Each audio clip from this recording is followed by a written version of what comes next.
할렐루야! 살아계신 하나님께서 이 시간 우리와 함께 하심을 믿습니다. 오늘은 열왕기상 18장 21절부터 24절까지의 말씀을 가지고 전천후 신앙인 8번째 시간으로 전천후 신앙인은 마음의 평안을 잃지 않는다라는 제목으로 하나님 말씀 증거하도록 하겠습니다. 2022년 9월 18일로 기억이 됩니다. 서울 한강변에서 이상한 콘테스트가 열렸습니다. 누가 아무 생각 없이 오래 버티나를 겨루는 일명 멍때리기 대회였습니다. 대회 규칙은 아주 간단했습니다. 90분 동안, 그러니까 1시간 30분이죠. 90분 동안 휴대폰 사용 금지, 잡담 금지, 먹는 것 금지, 조는 것 금지, 웃는 것 금지 등등 아무것도 하지 않은 상태에서 심장의 심박수를 동일하게 유지하면 되는 것이었습니다. 심판관이 15분마다 심박수를 체크해서 심박수가 올라갔다 내려갔다 하면은 탈락하게 되었습니다. 의외로 참가했던 많은 사람들이 10분을 못 넘기고 퇴장하는 것을 봤습니다. 이 멍때리기 대회가 생긴 취지는 현대인들이 하루 내내 휴대폰을 사용하고 인터넷을 많이 하게 되면서 뇌가 쉴 시간이 없어져서 뇌 건강을 위해서 생겨났다고 합니다. 멍 때린다고 우리 뇌가 건강해질까요? 꼭 그렇지는 않겠지만은 이 대회를 보면서 제가 한 가지 든 생각이 있었습니다. 지금 우리 현대인들은 몸도 마음도 뇌도 쉴 새 없이 바쁘다. 이 바쁘게 산다는 것입니다. 이렇게 쉴 수 있는 능력이 부족하게 되었다는 것이죠. 느리게 살 수 있는 능력이 부족하다는 것입니다. 왜 그렇습니까? 다른 사람들보다 뭐든지 빠르게 고속 인터넷 그러죠. 고속 열차. 다른 사람들보다 더 빠르게 고속 승진 그렇게 추구하지 않습니까? 다른 사람들보다 더 빨리 가야 성공한다고 생각하기 때문입니다. 여러분, 참된 신앙이 무엇입니까? 빨리 가는 것이 아니라 하나님과 함께 가는 것입니다. 참된 신앙은 느리게 가도 불안하지 않는 것입니다. 어떤 악조건 속에서도 마음속에 나만의 여유가 있는 것입니다. 로마서 8장 35절부터 37절까지의 말씀을 보시면은 환난이나 곤고나 박해나 기근이나 적신이나 위험이나 칼이랴. 참 어려운 인생의 여러 가지 형태를 다 언급하고 있죠. 이러한 열악한 환경과 참 힘든 고난 속에서도 그러나 이 모든 일에 우리를 사랑하시는 이로 말미암아 우리가 넉넉히 이기느니라 라고 되어 있습니다. 여러분, 왜 이런 넉넉함, 마음의 여유가 있습니까? 우리를 사랑하시는 하나님이 우리와 함께 계시기 때문입니다. 오늘 본문 보시면은 이 바알과 아세라 선지자 우상들을 따르는 이 바알과 아세라 이 선지자 850명과 하나님을 따르는 엘리야 선지자 한 명의 영적 전투가 벌어지는 이 현장을 구경하려고 이스라엘 백성들이 갈멜산에 많이 모여들었습니다. 이때 엘리야 선지자가 이스라엘 백성들에게 말하고 있습니다. 열왕기상 18장 21절이죠. 엘리야가 모든 백성에게 가까이 나아가 이르되 너희가 어느 때까지 둘 사이에서 머뭇하려느냐. 여호와가 만일 하나님이면 그를 따르고 바알이 만일 하나님이면 그를 따를지니라 하니 백성이 말 한마디도 대답하지 아니하는지라. 옛날 번역에는 머뭇하는지라 이렇게 번역되어 있습니다.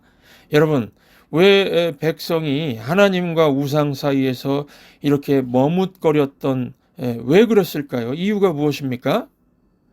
이 백성들의 심리, 멘탈리티를 한번 들여다보시기 바랍니다.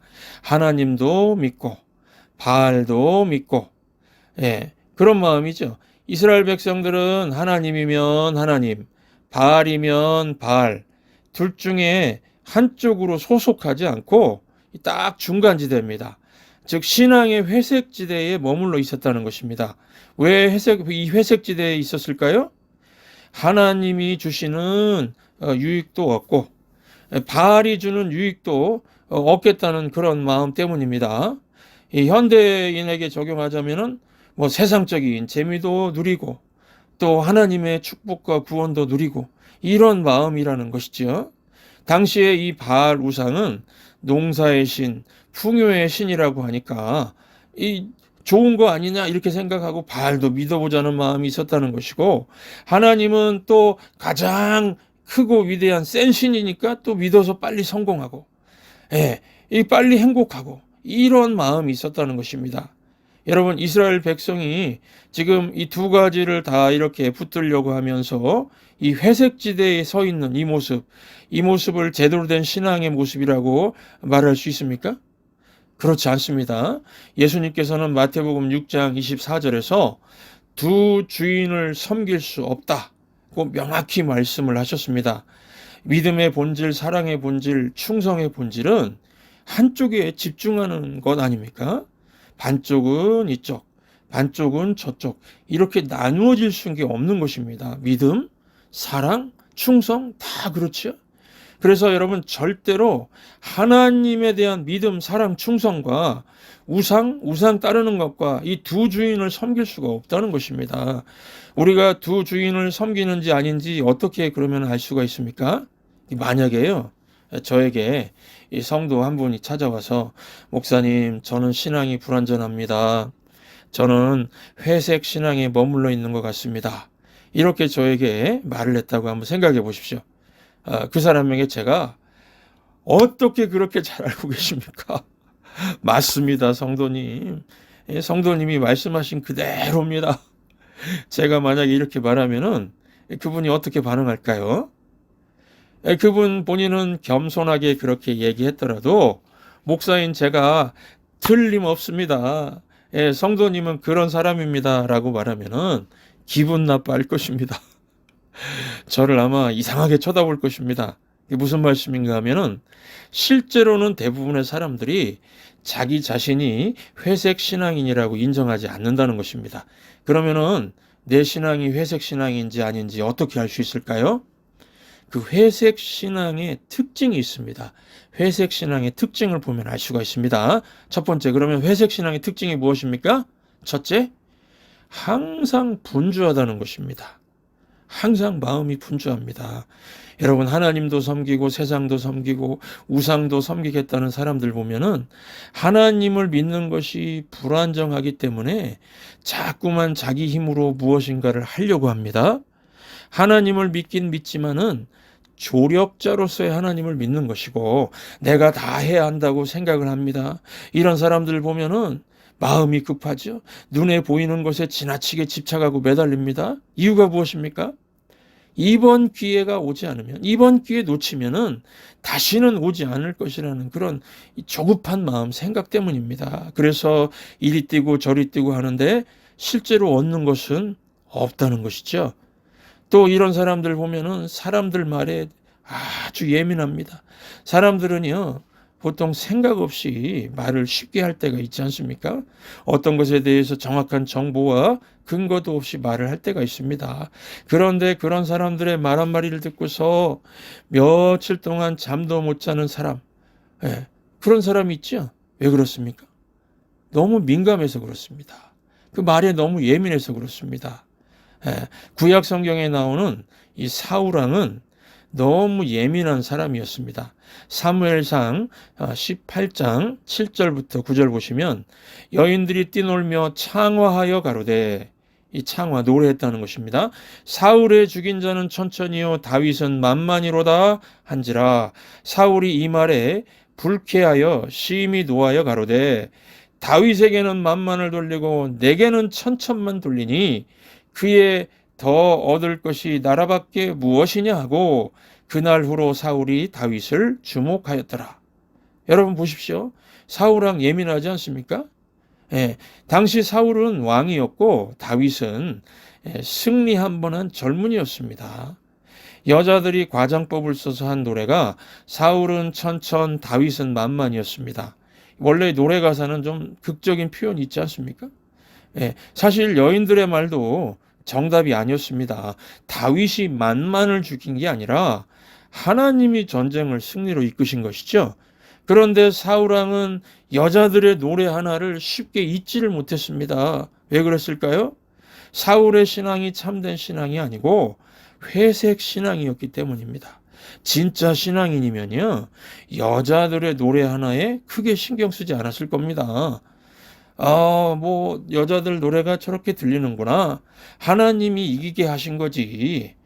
그래. 그리고 뭐 다윗이 공을 세우긴 세웠군. 이러고 넘어갔을 것입니다. 여자들 노래 듣고 막 불안해하지 않았을 것이라는 겁니다. 여러분, 이후에 사울왕은 블레셋이 쳐들어오자, 이 급박한 상황에 이르자 하나님을 믿는 확신이 없으니까요, 마음이 급해지고 막 바빠졌습니다. 그래서 전쟁에 나가기 전에 제사장 사무엘만이 할 수 있는 하나님께 드리는 제사를 맘대로 드리게 되었습니다. 왜 그랬을까요? 눈앞에 막 적들이 몰려오니까 마음이 급해져서 빨리빨리 제사 드리고 자기 힘으로 군대를 지휘하겠다는 것이었습니다.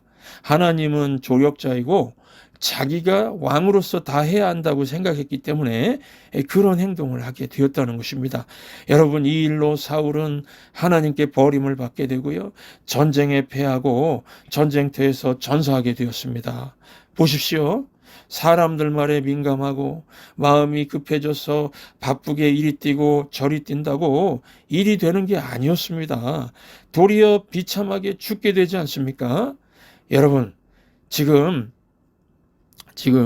여러분 마음이 분주하고 바쁘고 다른 사람들 말에 예민하십니까? 그거 신앙의 회색 지대에 내가 있을 수도 있겠구나 하는 그런 사인입니다. 그런 사인이라는 걸 아시기 바랍니다. 어떤 식당 주인이 말했습니다. 이 주문하자마자 어떤 사람은 음식을 막 달라고 하는 사람이 있습니다. 주문하자마자 음식을 달라는 사람이 있다고 합니다. 음식을 만드는 데는 시간이 필요하죠. 여러분, 이렇게 조급한 사람은요, 그래서 그 패스트푸드 있죠, 인스턴트. 패스트푸드 이상 음식을 접할 수 없습니다. 조급하기 때문에 뭐 라면 좋아하는 사람들이 그래서 많은 거 아닌가, 여러분 그렇게 생각 들지 않습니까?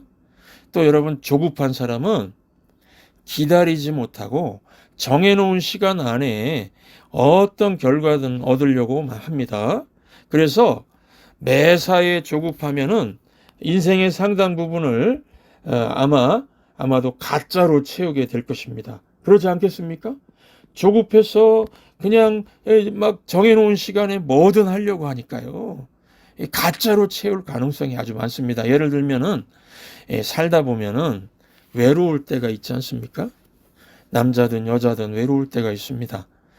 그냥 좀 외로움을 즐기면서 외롭게 지내면 안 됩니까? 그런데 조급한 사람은 외로움의 상태를 견디질 못합니다. 그래서 진짜 남자친구, 진짜 여자친구가 아닌 가짜를 만날 가능성이 높다는 것입니다. 여러분, 빨리빨리 한다고 행복이나 성공이 빨리 오는 거 아닙니다. 조급하고 민감하면 어떤 일이든 또 어떤 인간관계든 그르칠 수가 있습니다. 인생은 빨리 가는 것이 아니라 하나님과 함께 가는 것임을 기억하시기 바랍니다. 두 번째, 회색 신앙의 두 번째 특징이 있는데요. 두 번째는 매사에 초조하고 염려한다는 겁니다. 오늘 본문 보시면은 엘리야의 모습에서 초조함이 보입니까? 안 보입니까? 오늘 본문 열왕기상 18장 22절을 보시면은 엘리야가 백성에게 이르되 여호와의 선지자는 나만 홀로 남았으나 바알의 선지자는 450명이로다. 여러분, 엘리야는 초조한 모습이 보이지가 않습니다. 여유가 있습니다. 450명 대 1. 또 아세라 선지자까지 합치면 850대 1. 그렇지만 숫자에 눌리지 않습니다. 왜냐하면 하나님이 함께 하신다는 확신이 있기 때문에 그렇습니다. 여유가 있습니다. 엘리야는 하나님께 기도하면 응답하신다는 확신이 있습니다. 그래서 18장 오늘 본문이죠. 23절부터 24절을 보시면 엘리야가 말합니다. 그런즉 송아지 둘을 우리에게 가져오게 하고 그들은 송아지 한 마리를 택하여 각을 떠서 나무 위에 놓고 불은 붙이지 말며 나도 송아지 한 마리를 잡아 나무 위에 놓고 불은 붙이지 않고 너희는 너희 신의 이름을 부르라 나는 여호와의 이름을 부르리니 이에 불로 응답하신 신 그가 하나님이니라. 얼마나 확신에 차 있습니까? 엘리야는 초조함은 전혀 없고 확고한 믿음으로 이야기를 하고 있습니다. 엘리야는 자기가 할 수 있는 일은 최선을 다해서 합니다. 송아지 한 마리를 잡아서 나무 위에 올려놓겠다죠. 그리고 기도하면서 하나님이 불을 내리실 때까지 기다리겠다. 확신 있게 말을 합니다. 여러분 여기에 엘리야의 최선이 보이죠? 예, 믿음은 그냥 하늘 보고 입 벌리고 있는 게 아닙니다. 엘리야의 최선 그리고 기도 가운데 기다림, 최선과 기다림 이런 모습을 보이죠. 이것이 참된 신앙인의 패턴입니다. 내가 할 수 있는 일은 최선을 다해서 하고 난 후에 그 다음에는 기다려야죠. 하나님이 하실 일을 기다리는 겁니다. 그런데 여러분 회색 신앙인 같은 가짜는 믿음이 없기 때문에 초조해서 불안해서 기다리지를 못합니다. 성도는 사람을 낚는 어부로 부르심을 받은 사람들 아닙니까? 사람을 낚는 어부, 영혼을 구원해서 생명의 삶을 살도록 하라는 사명을 받은 사람들입니다. 그래서 성도의 삶의 패턴은 회복과 변화를 위해서 기도하고 회복과 변화를 위해서 섬기고 최선을 다해서 섬기고 그 다음에 기도하고 기다려주는 겁니다. 기다림이 필요한 것입니다. 대부분 기다려주지 못하니까 모든 인간관계가 꼬이고 깨지지 않습니까? 사람은 믿어주어야 성장하는 것 같습니다. 그런데 회색 신앙인들은 남에 대해서 기다려주고 실패도 하고 스스로 다시 일어나고 할 수 있는 그런 시간을 허용해 주지를 못한다는 것입니다. 아니, 그런 기다림의 능력이 없습니다. 그래서 하는 말이 저 인간은 왜 안 바뀌는 거지? 교회에 오래 다녀도 소용없네. 변화가 전혀 없네. 막 이런 말 하면서요. 그들은 자기 시선으로 남을 보고 판단하니까 초조한 것입니다. 하나님은 지금도 기다리고 계시는데요. 변화와 회복을 바라보면서 기다리고 있지 않습니까? 저는 누가복음 15장에 나오는 탕자 비유를 자주 묵상합니다. 탕자의 아버지가 탕자가 망할 것을 몰라서 집에서 내보냈을까요? 그렇지 않습니다. 알았지만은 탕자가 집 나가서 고생하고 허랑방탕하고 방황할 줄 알았지만은요, 헤맬 수 있는 시간과 기회를 준 것입니다. 그래야 스스로 깨닫고 돌아오니까요. 아버지는 실망하지 않고 계속 사랑 가운데 충분히 기다려준 것입니다. 그래서 성도인 우리도 마찬가지입니다. 누군가 변화되기를 원한다면 그 상대를 있는 그대로 허용하고 기다려 주라는 것입니다. 여러분, 부모가 자녀에게 넌 왜 항상 그 모양이야? 그러면은 대개 자녀가 뭐라고 하죠? 그냥 좀 내버려 두세요. 그냥 좀 내버려 두세요. 이렇게 말하죠. 그냥 좀 내버려 두세요. 예, 이 말 하니까 떠오르는 팝송이 있습니다. Let it be. 예, 비틀즈가 부른 노래 중에 Let it be라는 유명한 노래가 있습니다. Let it be, let it be, let it be, let it be, let it be. 이 Let it be는 이 Let it be라는 발음과 뉘앙스도 아주 비슷한 우리말이 있는데요. 내비도가 있습니다. 내비도, 내비도, 내비도, 내비도. 비슷하죠? 이게 발음과 뜻도 비슷합니다. 어려움 속에 처했을 때도 그냥 내비도, 어둠 속에 헤매고 있을 때도 그냥 내비도, 상한 마음으로 살아가는 사람들도 그냥 내비도, 아픈 만큼 배우는 것이 있으니 그냥 내비둬 내비둬 내비둬. 비슷하죠, 여러분? 여러분, 참된 신앙은 관계에 대해서 초조함이 아니라 자유와 시간을 주고 허용해 주고 내비두면서 기다릴 줄 아는 것입니다. 주변에서 내비둬 내비둬 그러면은요, 그냥 포기하라는 뜻이 아닙니다. 우리는 포기하는 그런 성도가 아니지요.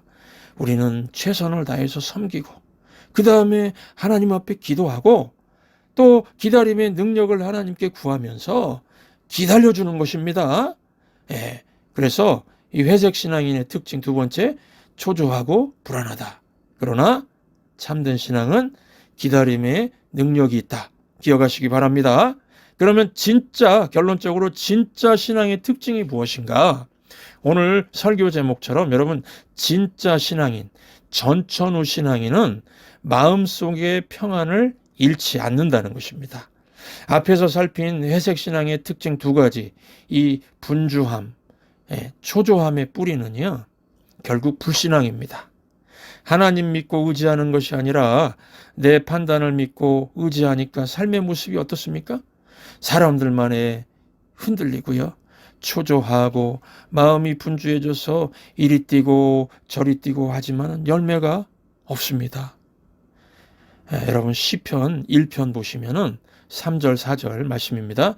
그는 시냇가에 심은 나무가 철을 따라 열매를 맺으며 그 잎사귀가 마르지 아니함 같으니 그가 하는 모든 일이 다 형통하리로다. 믿음의 사람들이죠. 반면에 악인들, 믿음이 없는 자들 말하죠. 악인들은 그렇지 아니하며 오직 바람에 나는 겨와 같도다. 무슨 뜻입니까? 하나님 믿고 의지하는 사람은 하나님이 주신다는 확신이 있으니까 모든 일이 형통하게 된다는 것입니다. 그런데 악인들, 즉 하나님을 믿지 못하고 자기 판단대로 사는 사람은 어떻습니까? 오직 바람에 나는 겨와 같다고 합니다. 가볍다는 것입니다. 초조하고 분주한다는 것입니다. 이리 갔다 저리 갔다 이 줄 섰다가 저 줄 섰다가 하면서 흔들린다는 것입니다. 여러분, 참된 신앙은 초조함과 분주함이 아니라 하나님을 신뢰하고 평안 속에서 하나님의 때를 기다릴 줄 아는 것입니다. 그러면은 하나님을 신뢰하고 기다리는 표현이 무엇입니까? 바로 기도입니다. 기도입니다. 기도하면은 초조함과 허둥됨으로 일하지 않게 됩니다. 기도가 평안을 주기 때문입니다. 염려는 마음이 나누어지는 것이지만 기도는 마음을 집중하게 만들어줍니다. 기도하면은 맨 먼저 마음속의 평안을 지킬 수 있는 능력이 생깁니다. 마음이 분주하면요, 일이 손에 잡히지 않지만 기도하면 평안이 오고 일이 손에 잡히게 됩니다. 초조하면은 한 가지 이상 다른 일을 못하는 사람이 있죠. 한 가지 이상 다른 일을 못하는 그런 사람들이 있습니다. 기도를 통해서 하나님께 맡기지 못해서 그렇습니다. 취업 문제 해결되기 전에는요, 아무것도 다른 거 못하는 사람이 있습니다. 또 진급 문제 해결되기 전에는 다른 아무것도 못하는 사람이 있습니다. 그런데 인생은 그리 단순한 게 아닙니다. 여러 문제가 동시에 찾아옵니다. 인생이란 문제들을 안고 우리는 그냥 가는 것입니다. 풀리지 않는 문제들을 안고요, 지금 주어진 일을 풀어가면서 사는 것입니다. 이때 우리가 기도하면은요, 한 가지씩 원 바이 원이죠. 한 가지씩 일하게 만드는 힘을 줍니다. 반면에 기도가 없으면요, 기도 없이 일하면은요, 엉키고 이것도 엉키고 저것도 엉키고 막 뒤죽박죽됩니다. 분주하지만 열매가 없습니다. 과거에 그 직물 공장 있죠. 이렇게 실 뽑아내는 직물 공장 이야기입니다. 기계가 온전치 못했던 시절이라 실이 엉키곤 했다고 합니다. 그래서 실이 엉키면은 공장장에게 즉시 보고하라, 이게 규칙이었답니다. 그런데 신입으로 들어온 새로운 직공이 일하다가 실이 엉키자 막 이리저리 풀려고 힘썼다가 더 엉키게 되었다고 합니다. 나중에 문제를 해결해 준 공장장이 신입 직공에게 말했다고 합니다. 너의 최선은 실이 엉키면 내게 보고하는 거야. 짧지만 명답이죠. 만약에 공장장에게 신속하게 보고했으면 더 많은 일을 해낼 수 있었겠죠. 우리도 마찬가지입니다. 막 새벽부터 열심히 일하는 사람이 있습니다. 밤늦게까지 땀 흘리며 일하는 사람이 있습니다. 그런데 하나님의 도움 없이 일하는 것은 헛수고일 때가 많습니다. 우리의 최선은 먼저 하나님께 가지고 나가는 것입니다. 내 진액을, 내 땀을 그냥 다 쏟아붓는 것이 최선이 아닙니다. 하나님의 도움으로 쉽게 해버리는 것이 최선입니다. 그래서 여러분, 기도가 최선입니다. 기도하면 마음속에 파고드는 온갖 잡초 같은 부정적인 생각들을 모두 차단하고 평안을 유지할 능력이 생깁니다. 그래서 많은 일들이 주어져도 엉키지 않고 한 가지씩 풀어나갈 수가 있게 되는 것입니다. 목사님은 그렇게 많은 일을 벌여놓고도 잠이 오나요? 이런 질문을 받을 때가 있습니다. 목사님은 그렇게 많은 일을 벌려놓고도 잠이 오나요? 물론 잠이 잘 옵니다. 잠이 너무 와가지고 오히려 문제가 됩니다. 여러분, 사람들이 왜 목사님은 그렇게 많은 일을 벌려놓고도 잠이 오나요? 잠이 오나요? 이런 질문을 할까요? 자기에게 닥친 모든 일을 자기 힘으로 해내야 한다는 생각을 하기 때문입니다. 그런데요, 사역은 제 힘으로 하는 게 아닙니다. 하나님의 일은 하나님이 하십니다. 이 목회만 그러는 게 아니고요. 모든 인생살이, 모든 일이 다 마찬가지입니다. 기도 가운데에 여러분, 모든 짐과 불안과 긴장된 것들을 다 주께 맡기시기 바랍니다. 그러면은 하나님이 주시는 마음의 쉼과 평안을 얻게 될 것입니다. 그리고 여러분 꼭 기억하십시오. 우리가 삽질하면은 그냥 삽질이지만 우리가 기도하면은 하나님이 일하실 것이고 인간의 힘이 아닌 하나님의 힘으로 해결되는 역사를 바라보게 될 것입니다. 우리 말씀 기억하시면서 찬송가 337장 내 모든 시험 무거운 짐을 다 우리 주님께 내려놓는 마음으로 우리 말씀 기억하시면서 함께 찬송하시겠습니다.